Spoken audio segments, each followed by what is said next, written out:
जी अस्सलाम वालेकुम स्टूडेंट्स। कल हमने अपनी बेसिक इन्वेस्टमेंट अप्रेजल की जो है वो डिस्कशन कंप्लीट कर ली थी और कुछ एग्जांपल्स जो हैं वो मैंने ट्राई भी की थी, आपके साथ सॉल्व की थी और बाकी मैंने आपको कुछ होमवर्क दिया था। छोटी छोटी एग्जांपल्स थी जिसके अंदर आपने एनओटी फैक्टर निकालना था, जिसके अंदर आपने सिंपल इंटरेस्ट की कैलकुलेशन परफॉर्म करनी थी, future value present value calculate करनी थी। बाय द वे ये जो बेसिक्स हैं जिसको मैंने आपको एग्जांपल्स के थ्रू प्रोवाइड किया हुआ है, ये आपके आगे चल के एडवांस टॉपिक्स में वो आ ही रही होंगी दोबारा से कैलकुलेशंस उसकी, ठीक है ना। जैसे एनओडी की कैलकुलेशन आ जाती है, जैसे आपकी प्रेजेंट वैल्यू फ्यूचर वैल्यू की तो आनी आनी है, एनपीवी जो कैलकुलेट करनी है आगे चल के इंशाल्लाह। आज हम अपनी जो डिस्कशन जो है वो शुरू करने लगे हैं, वो यहां से हमारे पास शुरू हो जाती है, जो कि है adjustment of are relevant costing, relevant cost की एडजस्टमेंट। स्टूडेंट्स सॉरी यार, ये जरा इसको मैं देखूं ये क्या इश्यू आ रहा है, एक मिनट दीजिएगा, दोबारा से इसको बंद करके ओपन करते हैं, एक मिनट दीजिएगा सर जी। तो स्टूडेंट्स अब हम बात करने लगे हैं रेलिवेंट कॉस्ट की एडजस्टमेंट की। यहां से हमारा एडवांस्ड इन्वेस्टमेंट अप्रेजल स्टार्ट होने लगा है। हमें क्वेश्चन के अंदर वो कैश फ्लो देगा और हमने कल वैसे एक छोटी सी एग्जांपल भी की थी जिसके अंदर रिसर्च की कॉस्ट दी हुई थी और हमने उसको कहा था कि ये रेलिवेंट नहीं है हमारे लिए, हमने उसको इग्नोर किया था, याद है कि नहीं। ये कॉन्सेप्ट हमने बाय द वे एफएमए में भी कवर किया हुआ है, मैनेजमेंट अकाउंटिंग का जो सब्जेक्ट है उसमें भी पढ़ा हुआ है। ये टॉपिक हमने MA2 के अंदर, जब हम अगर रूट हमारा है फाउंडेशन डिप्लोमा का, तो वहां पे भी हम पढ़ के आते हैं। लेकिन यहां पे हमें दोबारा से इस चीज को समझना है कि जब हम कोई प्रोजेक्ट को अप्रेज कर रहे होंगे तो हमें जो कैश फ्लो लेनी है, कैश फ्लो, वो रेलिवेंट कैश फ्लोज लेनी है। रेलिवेंट का मतलब क्या होता है? रिलेटेड। रेलिवेंट का मतलब क्या होता है जी? रिलेटेड। यानी कि वो कैश फ्लोज जो हमारे अंडर कंसिडरेशन प्रोजेक्ट के लिए शामिल की जाएंगी वो रेलिवेंट होंगी। मैंने आपको बताया था कि जब प्रोजेक्ट को आप अंडरटेक करते हैं तो कैश इनफ्लो भी हो सकती है और कैश आउटफ्लो भी हो सकती है। चाहे कैश इनफ्लो हो या आउटफ्लो हो, हमने जो कैश फ्लो लेनी है वो रेलिवेंट होनी चाहिए, यानी कि हमारे प्रोजेक्ट से रिलेट करनी चाहिए। हम वो कॉस्ट, वो कैश फ्लोज नहीं लेंगे जो हमारे प्रोजेक्ट से रिलेट ना करें। तो ये बहुत इंपॉर्टेंट कॉन्सेप्ट है। अब हम कैसे कह सकते हैं कि हमारी कैश फ्लो रेलिवेंट है या नॉन रेलिवेंट है? उसके लिए हमें 3 से 4 फीचर्स ढूंढने पड़ते हैं कैश फ्लो के अंदर। पहला, it is related with the future. Her cash flow relevant नहीं होगा अनलेस वो फ्यूचर से रिलेटेड हो। आप प्रोजेक्ट करने जा रहे हो फ्यूचर का, तो कभी भी आप माजी की कैश फ्लो को कंसीडर नहीं कर रहे होंगे, माजी की कॉस्ट को कंसीडर नहीं कर रहे होंगे, आप फ्यूचर की कैश फ्लो को कंसीडर कर रहे होंगे। तो आपने ये देखना है कि क्या ये कैश फ्लो फ्यूचर से रिलेट करती है या पास्ट से रिलेट करती है। जैसे मार्केट की रिसर्च, आप एक प्रोजेक्ट लेने जा रहे हो, आपने पहले फिजिबिलिटी बनाई हुई है, 5 साल पहले फिजिबिलिटी बनाई थी। अब ये कालाबाग डैम जो है उसकी फिजिबिलिटी पता नहीं कितने सालों पहले बनी हुई है। अब वो हमारे लिए फिजिबिलिटी आज के लिए रेलिवेंट नहीं है। तो ऐसा खर्चा, ऐसी कैश फ्लो जो हमारे लिए फ्यूचर से रिलेटेड होंगी, वो क्या होगी? रेलिवेंट होगी। Second, it is based in the form of cash flow, यानी कि non cash item like depreciation, like notional cost, जो हम सिर्फ किताबों में बुक कीपिंग के लिए यूज करते हैं, वो हमारे लिए रेलिवेंट नहीं होंगी। ऐसी कैश फ्लो जिसका फिजिकली कैश इनफ्लो होगा या कैश आउटफ्लो होगा, वो हमारे लिए क्या होंगी? रेलिवेंट होंगी। सॉरी, ठीक है जी, बात समझ आती है? तो इसका मतलब है जो डेप्रिसिएशन है वो हमारे लिए रेलिवेंट है, नॉन रेलिवेंट है? नॉन रेलिवेंट है, नॉन कैश आइटम है। हमारे लिए जो नोशनल कॉस्ट है, जैसे कि एक ब्रांच दूसरी ब्रांच से रेंट वसूल कर रही है वो कंपनी का हिस्सा, वो रेलिवेंट नहीं है। तीसरे नंबर पे it must be incremental. Incremental का मतलब क्या होता है? चेंज होने वाली। इंक्रीज हो, इंक्रीमेंटल हो, डिसीजन लेते हो, प्रोजेक्ट लेते हो तो इंक्रीज करेगी, कोई इफेक्ट आएगा, इंक्रीमेंटल इफेक्ट आएगा. Like the cost is not going to be staying same. There must be some element of change.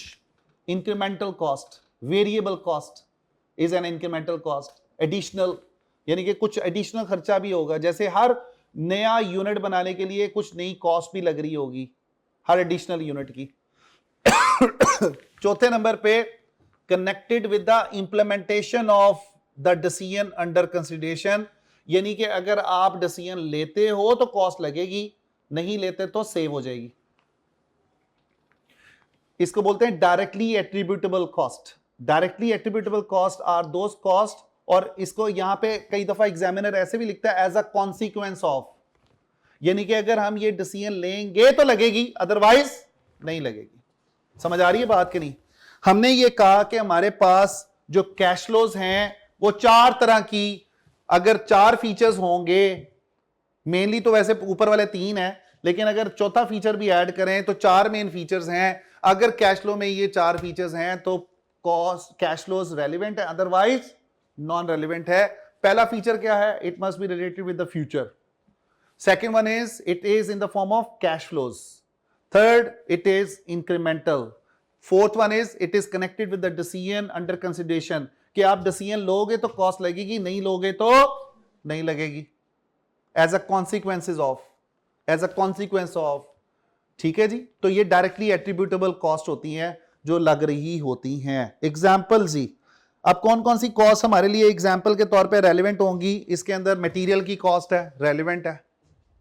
ठीक है, प्रोडक्ट बनाते हो तो लगती है, नहीं बनाते हो तो नहीं लगती. लेबर की कॉस्ट है, वेरिएबल ओवरहेड्स हैं. उसके बाद हमारे पास इंक्रीमेंटल फिक्स कॉस्ट है, ऐसी कॉस्ट जो चेंज होगी, यानी कि स्टेप अप हो जाए या चेंज आ जाए. उसके बाद अपॉर्चुनिटी कॉस्ट, अपॉर्चुनिटी कॉस्ट भी रेलेवेंट होती है. अपॉर्चुनिटी कॉस्ट क्या होती है Khuzaima? The benefit forgone, the benefit which is sacrificed, कि अगर आप due to the other option या due to the best option which you are sacrificing, ऐसा बेनिफिट जिसको आप फॉरगिव कर रहे हो, ऐसा बेनिफिट जिसको आप लूज आउट कर रहे हो, उसको हम क्या बोलते हैं? अपॉर्चुनिटी कॉस्ट बोलते हैं. और अपॉर्चुनिटी कॉस्ट क्या होगी? रेलेवेंट कॉस्ट कैटेगरी में फॉल करेगी. उसके बाद नॉन रेलेवेंट कॉस्ट क्या होंगी जी? एग्जाम्पल के तौर पे हमारे पास जो संक कॉस्ट होती है, संक कॉस्ट वो कॉस्ट होती है जो माजी में पे कर चुके हैं, जिसका अब हमारे प्रोजेक्ट के ऊपर कोई इंपैक्ट नहीं आना. मैंने फिजिबिलिटी की बात की थी, रिसर्च की बात की थी, मार्केट रिसर्च की हुई है, that is a sunk cost. Committed cost, committed cost वो कॉस्ट होती है जिसके बारे में आपने कमिटमेंट की होती है कि आप फ्यूचर में पे करोगे करोगे. Like you are committed to pay, you are contractually bound to pay. Like for example मैंने रेंट पे करने की कमिटमेंट की हुई है, ये कमिटेड है. मैंने लीजिंग के ऊपर गाड़ी ली हुई है, लीज के ऊपर गाड़ी ली हुई, मैंने कमिटमेंट की हुई है कि यार मैं आपको हर महीने लीज पेमेंट करूंगा, है वो फ्यूचर की लेकिन कमिटमेंट है. तीसरी नोशनल कॉस्ट, नोशनल कॉस्ट वो होती है जिसका कोई फिजिकल कैश इनफ्लो आउटफ्लो ना हो, लाइक डेप्रिसिएशन या प्रोविजंस, वो हमारे लिए क्या है? नॉन रेलिवेंट है. इंटरेस्ट की पेमेंट्स, ये बड़ी इंपॉर्टेंट है. मैंने आपको पहले बताया था कि फाइनेंस की जो कॉस्ट है ना, फाइनेंस की हमारे लिए रेलिवेंट नहीं होंगी. ये इंटरेस्ट की जो पेमेंट्स हैं ये आप इसको इग्नोर करेंगे, इसको हम रेलिवेंट कंसीडर नहीं करेंगे अपने प्रोजेक्ट के अप्रेजल के अंदर. डिविडेंड की पेमेंट, इसको भी इग्नोर करेंगे, ये कॉस्ट है इक्विटी से रिलेटेड. इंटरेस्ट की जो कॉस्ट होती है वो डेट से रिलेटेड होती है दोनों ही सोर्सेज ऑफ फाइनेंस हमारे लिए, डेट भी है और इक्विटी भी है. इसको हम सेपरेटली ट्रीट करेंगे अपने प्रोजेक्ट की अब अप्रेस करने के लिए. जब हम वैक का एरिया पढ़ेंगे ना, weighted average cost of capital, कि कॉस्ट ऑफ कैपिटल कैसे कैलकुलेट करते हैं, तब हम इसकी बात करेंगे. हमारे लिए अभी कैश फ्लो के लिए फाइनेंसिंग एक्टिविटी से रिलेटेड जो भी कैश फ्लोज होंगी वो रेलेवेंट नहीं होंगी. नोट कर लिया. एग्जिस्टिंग फिक्स्ड ओवरहेड्स, कोई भी ओवरहेड्स जो आपके डिस्ट्रीब्यूट होके आ रहे हैं, एलोकेटेड हैं, अपोर्शनड हैं, जर्नल फिक्स्ड ओवरहेड्स अपोर्शनड हो रहे हैं, तो any overheads which are not stepped are ignored. Any overheads which are as a result of allocation step, apportionment step, so that is ignored. आपने पढ़ा है ना मैनेजमेंट अकाउंटिंग में ओवरहेड्स को डिस्ट्रीब्यूट किया जाता है, एलोकेट किया जाता है, पोर्शन किया जाता है। तो general fixed overheads are not relevant for us because they are common, ठीक है जी, विच आर डिस्ट्रीब्यूटेड। तो ये हमारे जो एग्जांपल्स हैं कॉस्ट की प्रोजेक्ट से रिलेटेड, ये हम इसको इग्नोर करेंगे, ये हमारे लिए रेलिवेंट नहीं होंगी। इसके अलावा जो हमने बात की वो हमारे लिए रेलिवेंट होंगी। अब हम एक एग्जांपल देखते हैं जी, सलमान पीएलसी की एग्जांपल है। Salman PLC is considering whether to enter in a new project, कि क्या नए प्रोजेक्ट में जाया जाए या नहीं जाया जाए। The machinery which would be used to produce the goods for the contract was purchased 7 years ago. आपने इस प्रोजेक्ट के लिए एक मशीनरी खरीदी थी 7 साल पहले एट अ कॉस्ट ऑफ $80,000। क्या ये रेलिवेंट है या नहीं है? इररेलेवेंट है। क्यों? संक कॉस्ट है, माजी की है, 7 साल पहले पे की थी, तो ये आप इसको इग्नोर करेंगे। With an estimated life of 10 years, 10 साल की यूजफुल लाइफ है। Depreciation is on the straight line basis, depreciation notional cost है, तो इसका जो आप डेप्रिसिएशन कैलकुलेट करेंगे that will be not relevant.